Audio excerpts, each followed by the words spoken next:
Gen Zs सुनो, India में 4 lakh chartered accountants हैं। 50,000 रुपए एक बच्चे की फीस इंटू 500 बच्चे।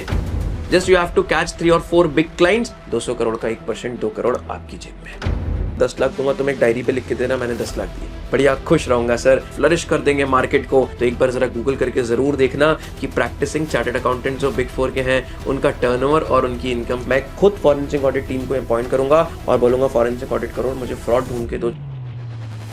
अगर मैं कोई एक नया कॉन्सेप्ट निकालता हूँ, कोई नया प्रोडक्ट इस साल लॉन्च करता हूँ, कोई नई चीज देता हूँ, आप लाइफ में अपने आप बहुत ऊपर पहुंच जाओगे। यार, एक स्टूडेंट आज के टाइम पर ये कोर्स इसलिए नहीं लेता है कि उसका वो सब्जेक्ट फेवरेट है जो उस कोर्स का पार्ट है। वो इसलिए वो लेता है कि सर मैं इस कोर्स से कितना जल्दी मिलियनियर और बिलियनियर बन सकता हूँ। तो ऐसे स्टूडेंट्स या ऐसे जेंजी लोगों के लिए ये वीडियो बहुत काम का है, जिसमें हम आज ये जानेंगे कि हम लोग अगर चार्टेड अकाउंटेंसी प्रोफेशन को परस्यू करते हैं तो कौन से एरियाज में हम लोग काम कर सकते हैं, किन किन फील्ड्स के साथ हम एसोसिएट हो सकते हैं और कितना जल्दी हम लोग बहुत तगड़ा पैसा बना सकते हैं। The first and foremost we will be discussing, खुद की प्रैक्टिस डाल लेता हूँ, खुद का ऑफिस स्टार्ट कर लेता हूँ, बढ़िया मस्त जिंदगी जीऊंगा और खुद प्रैक्टिस करूंगा। Number 2 is job. सर मुझे मेरा ऑफिस नहीं डालना है, मैं तो बढ़िया सी अच्छी सी गुड कॉर्पोरेट कंपनी पकड़ता हूं और जॉब पे लग जाता हूं। क्या सर हम भी आपके जैसे टीचर बन सकते हैं क्या? तो आइए सर एक एक एस्पेक्ट को बड़ा डिटेल में डिस्कस करते हैं। सबसे पहले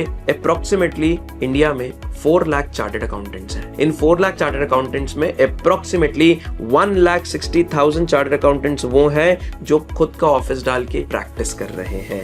रफली 2,30,000 चार्टेड अकाउंटेंट्स वो हैं जो जॉब में हैं एंड द बैलेंस फिगर जो टीचर्स या स्टार्टअप बन के सीए प्रोफेशन को सर्व कर रहे हैं। तो सबसे पहले सर मैं अगर प्रैक्टिस डालता हूं तो यार आप तो सीधा एक क्वेश्चन का आंसर दे दो, मेरी इनिशियल अर्निंग कितनी होगी? तो इनिशियल अर्निंग जब आप प्रैक्टिस डालते हैं, आपका एक खुद का एक नया ऑफिस होता है, आपको एक क्लाइंट बेस बनाना पड़ता है, धीरे धीरे आपकी गुडविल डेवलप होती है, तब जाके आपके क्लाइंट बेस बढ़ते जाते हैं। तो इनिशियल ईयर पर जो आप अर्निंग एक्सपेक्ट कर सकते हैं विच विल बी रफली around 10 lakh rupees per annum का अर्निंग आप एक्सपेक्ट कर सकते हैं in your first year of your practice. Just you have to catch 3 और 4 बिग क्लाइंट्स एंड देन धीरे धीरे उन क्लाइंट्स के साथ जैसे जैसे क्लाइंट्स आगे बढ़ता रहेगा वैसे वैसे आपकी प्रैक्टिस भी बढ़ती रहेगी। वैसे जैसे क्लाइंट्स कोई नया डिवीजन लेके आएगा वैसे ही आपकी प्रैक्टिस भी कोई ना कोई नए डिवीजन में सर्व करती रहेगी। आगे डिस्कस करते हैं सर कि सीए प्रैक्टिस में मेरे पास कौन से एरियाज है जिसमें मैं प्रैक्टिस कर सकता हूं। जिसमें एक कॉमन चार्टर्ड अकाउंटेंट प्रैक्टिस करना चाहता है, जिसमें कॉमन चार्टर्ड अकाउंटेंट प्रैक्टिस करने की अपेक्षाएं रखता है, वो है ऑडिट। यानी आपको एक कंपनी के फाइनेंशियल स्टेटमेंट्स के ऊपर आप अपना व्यू एक्सप्रेस करते हो कि यहाँ पर सब कुछ ठीक चल रहा है या नहीं। Again it is taxation and law. उनको कोई कॉर्पोरेट लॉ के रिगार्डिंग आपका गाइडेंस चाहिए, उनको टैक्सेशन के रिगार्डिंग आपका किसी तरीके का एडवाइस चाहिए, या आपके ऊपर इनकम टैक्स का कोई नोटिस आ गया तो आप उसको कैसे रिप्लाई करोगे, इस taxation. And the third is advisory. In general जो भी कोई क्लाइंट आके कुछ पूछता है, कोई एडवाइजरी देना होता है, कुछ रिकमेंडेशन देना होता है, वो है। जेंजीज सुनो, मैं तुमको 4-5 ऐसे एरियाज बता रहा हूं जो अनएक्सप्लोर्ड है, बहुत कम लोग प्रैक्टिस करते हैं, but they are highly remunerative and the areas which have high growth rates। पहला है sir forensic audits। What are forensic audits? आपको कोई ना कोई ऑर्गेनाइजेशन अपॉइंट करता है, इनफैक्ट कई बार तो कंपनीज खुद अपॉइंट करती है अपनी ही कंपनी में फ्रॉड डिटेक्ट करने के लिए। You can plan it for your further practice.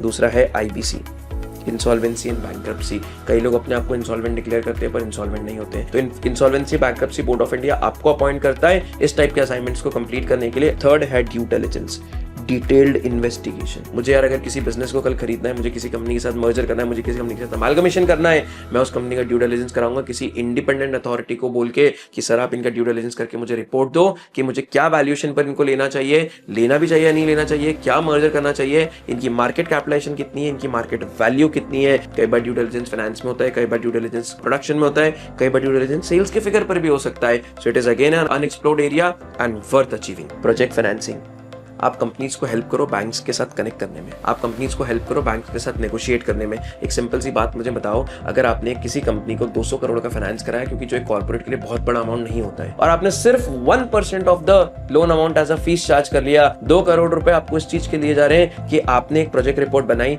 आपने एक अपकमिंग फाइनेंशियल एस्टिमेट्स बनाए और आपने बैंक को सबमिट करे कि कंपनी अगले 5 साल में इस तरीके से परफॉर्म कर सकती है और ये मेरा उसके ऊपर ओपिनियन है। बैंक मैनेजर ने फाइनेंशियल स्टेटमेंट्स डिस्कस करे और लोन ग्रांट कर दिया, गया, 200 करोड़ का 1%, 2 करोड़ आपकी जेब में। चलो बच्चों, यहां तक हमने डिस्कशंस करे प्रैक्टिस के।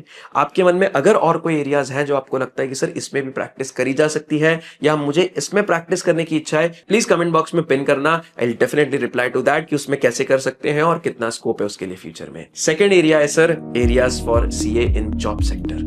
कॉर्पोरेट सेक्टर में जॉब करता हूं सर, 9 से 6 की नौकरी करता हूं सर, बढ़िया खुश रहूंगा सर, करना चाहिए नहीं करना चाहिए, आइए सर डिस्कस करते हैं। पहली चीज, जॉब किन लोगों को करना चाहिए?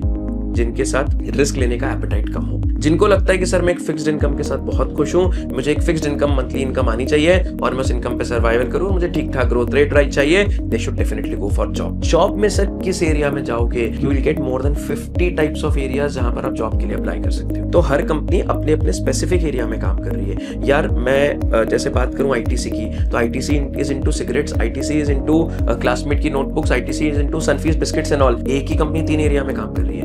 आपकी इच्छा है, आपको किस एरिया में इंटरेस्ट आता है। सर मुझे उस एरिया के बारे में कुछ नहीं पता, मुझे उस कॉन्सेप्ट के बारे में कुछ नहीं पता, मैं उस कंपनी में जॉब पे कैसे जाऊंगा? हर जो कॉर्पोरेट आपको जॉब के लिए रखेगा वो खुद पहले आपकी 1.5 से 2 महीने की ट्रेनिंग कराएगा, उस एरिया के लिए आपको स्पेशलाइज चीजें बताएगा। Once you are excellent with the things, then they promote you into the actual corporate job. आगे बढ़ते हैं सर, क्या सर हम फैकल्टी बन सकते हैं? क्या हम सीए बन के पढ़ा सकते हैं? यार आप और मैं ऐसे बहुत लोग हैं, हमने भी किया है, आपने भी किया है। जब हम सीए क्लासेस में बैठे हैं या हम किसी क्लासेस में बैठे हैं, हम लोग कैलकुलेटर उठाते हैं, 50,000 रुपए एक बच्चे की फीस इंटू 500 बच्चे, और हम सोचते हैं और ये भाई क्या कमा रहा है, कितना बड़ा अमाउंट है, आता है सिर्फ 2-3 घंटे लेक्चर डिलीवर करता है and he is earning so much.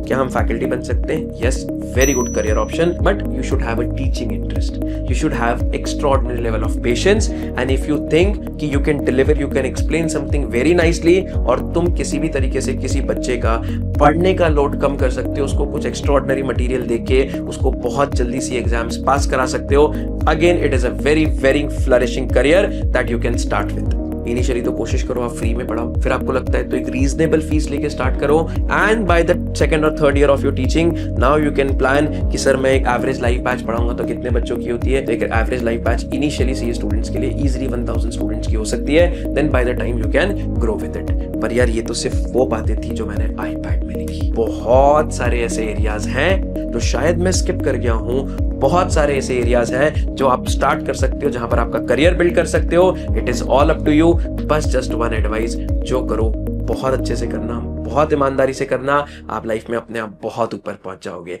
चलो यार बच्चों, thank you so much, bye bye.